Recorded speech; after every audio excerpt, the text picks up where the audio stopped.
video scorso abbiamo parlato del cibo italiano e soprattutto di come andare a vedere all'interno dei supermercati di comprare del cibo di qualità. In realtà abbiamo parlato delle materie prime. Le materie prime sono fondamentali per cucinare bene. Come abbiamo detto, per fare un buon piatto ci vuole passione, ci vuole tecnica e ci vogliono dei buoni elementi. È ovvio che se andate tutti i giorni nei supermercati dovete trovarli questi buoni elementi. Quindi da una parte dovete avere pazienza, determinazione, andare in un supermercato o un negozio qualsiasi e fare un po' di scouting.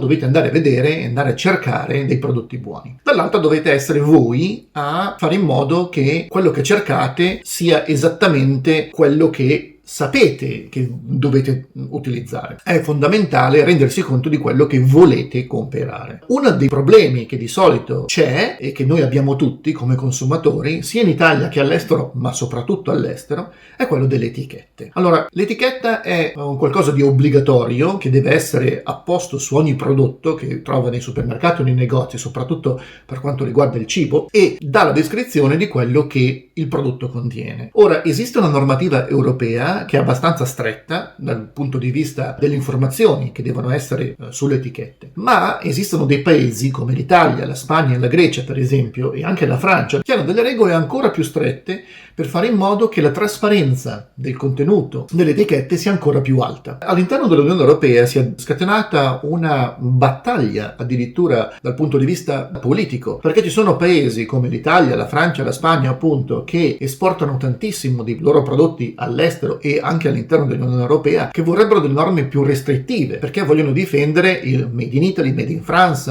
Made in Greece, Made in Spain, mentre invece vi sono degli altri paesi che invece importano tantissimi prodotti, che fanno fatica ad esportare i loro prodotti, che invece vorrebbero delle regole un pochino più permissive. Quali sono le regole fondamentali? Allora, innanzitutto l'Unione Europea dà delle regole ben precise. Sull'etichetta vi devono essere ad esempio scritti la data di scadenza, i valori nutrizionali e la descrizione del prodotto. Poi ci sono per esempio dei paesi come l'Italia che invece vogliono e non autorizzano l'emissione di un prodotto sul mercato se non vi sono delle informazioni aggiuntive. Queste informazioni, ahimè, o per fortuna, a seconda di come la vediate, sono molto importanti e sono fondamentali. Una di queste informazioni è per esempio la tracciabilità del prodotto. L'Italia ha una delle legislazioni più strette dal punto di vista normativo e non permette che nessun prodotto senza una corretta tracciabilità venga immesso sul mercato. Cos'è la tracciabilità? La tracciabilità non è nient'altro che la possibilità all'interno di ogni singolo prodotto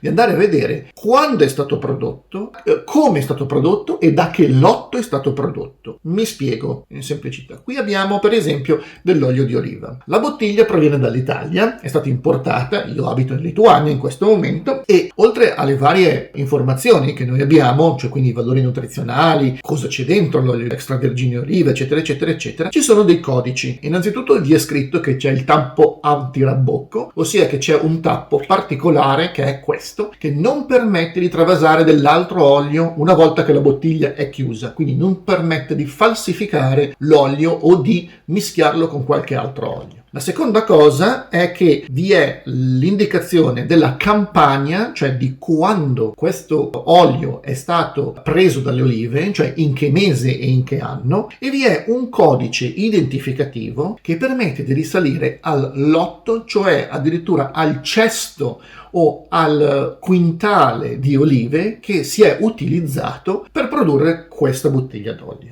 Come potete immaginare è una cosa molto molto importante ed è una cosa che dà una qualità al prodotto molto più alta di un prodotto che non permette la tracciabilità. All'interno dell'Unione Europea, come vi ho detto, si è scatenata una battaglia. Vi sono dei paesi, io parlavo con i produttori di farina lituani per esempio e ho chiesto a loro, ok, voi producete della farina, ma come posso tracciare i vostri prodotti? Cioè, che garanzia ho che voi non utilizziate del grano che proviene per esempio extra Unione Europea, che so, dalla Russia o da qualche altra cosa? E qualcuno in maniera magari voleva essere simpatico mi ha detto che certe cose sono segreti industriali. Ora, al di là della simpatia e al di là del fatto che si può ridere su queste cose qui, quando si tratta di trasparenza e quando si tratta di serietà e soprattutto quando si tratta di prodotti che vanno sulla tavola di ogni giorno e che noi utilizziamo per far da mangiare non solo per noi ma anche per i nostri nostri figli, per esempio, o per i nostri cari, secondo me non vi è niente da scherzare. I prodotti, per esempio, italiani, spagnoli e francesi hanno introdotto sull'etichetta la tracciabilità. Questo, per esempio,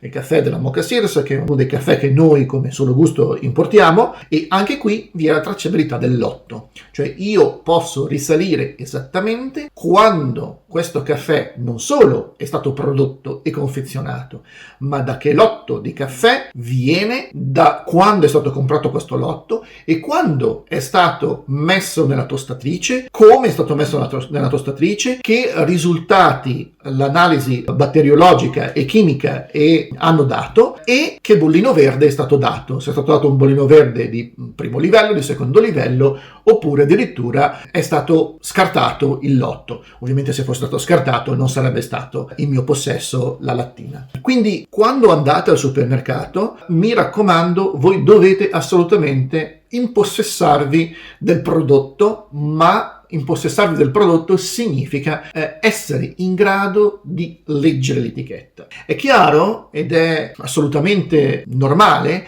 che soprattutto quando i prodotti sono all'estero, molte delle etichette siano scritte solo ed esclusivamente nella lingua del paese di origine. Quindi oggi la tecnologia ci mette a disposizione i telefonini, per esempio, quindi andate al supermercato, guardate l'etichetta che deve essere tradotta ovviamente nella lingua del paese dove il prodotto viene venduto, ma molto spesso guardate anche la lingua originale e con il vostro telefonino cercate di tradurre il più possibile le informazioni. L'altra cosa che vorrei assolutamente dirvi, e che è molto importante per quanto riguarda le etichette, è di dare priorità ai prodotti che sono all'interno dell'Unione Europea. Questo perché le norme antisofisticazione e le norme organolettiche che l'Unione Europea ha messo in piedi per tutelare i propri prodotti e soprattutto per evitare l'uso di pesticidi o comunque di additivi non consoni per la salute sono molto più stretti rispetto ai produttori che sono di paesi extraeuropei. Questo non vuol dire che i prodotti che vengono al di fuori dell'Unione Europea non siano buoni o non siano da utilizzare in cucina, solo che hanno degli standard diversi e bisogna saperlo, cioè bisogna essere in grado di dire ok,